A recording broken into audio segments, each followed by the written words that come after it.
ಇವತ್ತಿನ ತನಕನೂ ಕೂಡ ನನ್ನನ್ನು ಮೊದಲನೇ ದಿವಸ ನಾನು ಹೆಂಗೆ ಕಂಡ್ರೋ ಅದೇ ಥರನೇ ನನ್ನನ್ನು ಕಂಡುಕೊಂಡು ಬಂದಿರೋವಂಥ ಒಂದು ಸುಂದರವಾದ ಮನಸ್ಸಿದು. ಇವತ್ತು ಅವರ ಟ್ಯಾಲೆಂಟಿನ ಬಗ್ಗೆ ನಾನು ಹೇಳಲೇಬೇಕು.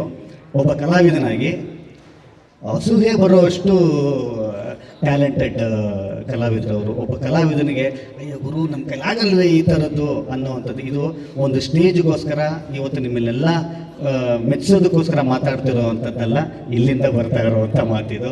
ಯಾಕಂದರೆ ನನ್ನನ್ನು ಬಹಳಷ್ಟು ಚೆಂದ ನೋಡ್ಕೊಂಡಿರೋವಂಥದ್ದು. ಈ ಟೀಮ್ನಲ್ಲಿ ಎಲ್ಲರೂ ಕೂಡ ಪ್ರತಿಯೊಬ್ಬರೂ ನಾನು ಕಂಡು ಬಂದಿದ್ದು ಈ ಸಿನಿಮಾದ ಸಕ್ಸಸ್ ಇಲ್ಲ ಸರ್. ನನಗೂ ಗೊತ್ತಿರೋ ಹಾಗೆ ಇಲ್ಲಿ ಯಾರೊಬ್ಬರೂ ಕೂಡ ಪ್ರತ್ಯೇಕವಾಗಿ ಕೆಲಸ ಮಾಡಲ್ಲ ರೀ, ಒಂದು ಟೀಮಾಗಿ ಕೆಲಸ ಮಾಡ್ತಾರೆ.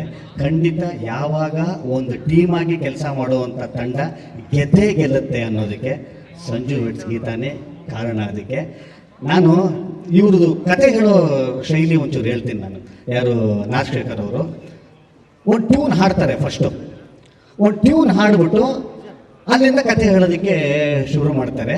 ಏನಕ್ಕೆ ಅಂದರೆ ನಾಗಶೇಖರ್ ಮತ್ತು ಸಂಗೀತ ಇವೆರಡು ಬೇರೆ ಬೇರೆ ಅಲ್ಲ ಅಂತ ಅನ್ನೋವಂಥದ್ದು ನನಗೆ. ಈ ಸಲ ನಾಗಶೇಖರ್ ಅವರು ಮತ್ತು ಶ್ರೀಧರ್ ಸರ್ ಅವರು ಈ ಒಂದು ಹೊಸ ಕಾಂಬಿನೇಷನ್ ಸೇರಿದೆ. ಇನ್ನೂ ಒಂದು ದೊಡ್ಡ ಮ್ಯೂಸಿಕಲ್ ಫೀಸ್ಟ್ ಅಂತಂತಂದರೆ ತಪ್ಪಾಗಲ್ಲ. ನಾನು ಭಾಗ 1ರಲ್ಲಿ ಇವರ ಮಾವನಾಗಿದ್ದೆ ನಾನು, ಅಂದರೆ ತಾಯಿಯ ತಮ್ಮನಾಗಿ.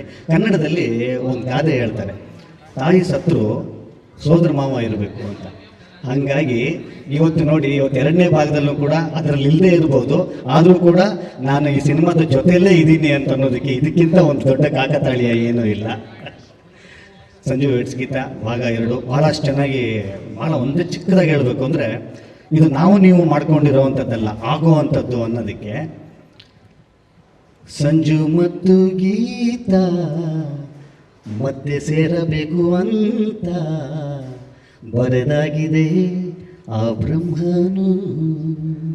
Thank you so much. ನಿಜವಾಗ್ಲೂ ಶರಣು, ನಾವು ಎಲ್ಲ ಆ ಊಟಿಯ ಚಳಿಯಲ್ಲಿ, ಆಮೇಲೆ ಆ ಚಳಿಯ ಹಿಮ ಬೀಳ್ತಾ ಇದ್ರೆ ಇವನಂತೂ ಮೇಲಿಂದ ಮಳೆ ಸುರಿಸಿ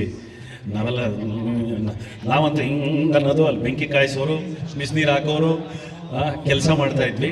ಬಟ್ ಅದೊಂಥರ ಕಷ್ಟ ಅನ್ನುವುದಕ್ಕಿಂತ ಇಷ್ಟಪಟ್ಟು ಸಖತ್ತಾಗಿ ಎಂಜಾಯ್ ಮಾಡ್ಕೊಂಡು ಮಾಡಿದಂಥ ಒಂದು ಸಿನಿಮಾ ಅದು. ನಿಜವಾಗ್ಲೂ ಆ ಕ್ಷಣವೇ ದುಡಿದು, ಆ ಕ್ಷಣದೊಂದಿಗೆ ನೀನಿದ್ದಿದ್ದು, ಅಲ್ಲಿಂದ ನೀನು ಬೆಳೆದದ್ದು, ಅಲ್ಲಿಂದ ಇವನು ಬೆಳೆದದ್ದು, ಅಲ್ಲಿಂದ ಅವನು ಬೆಳೆದದ್ದು, ಒಟ್ಟು ಸಂಜು ವೆಡ್ಸ್ ಗೀತಾ ಬೆಳೆದು ಭಾಗ 2ಕ್ಕೆ ಬಂದು ನಿಂತಿರೋದು ಇದೆಯಲ್ಲ, ಅದು ಇನ್ನೂ ಒಂದು ಮಜವಾದಂಥ ಇದು ಇನ್ನೂ ಒಂದು ಒಳ್ಳೆ ಕಥೆಯಾಗಲಿ.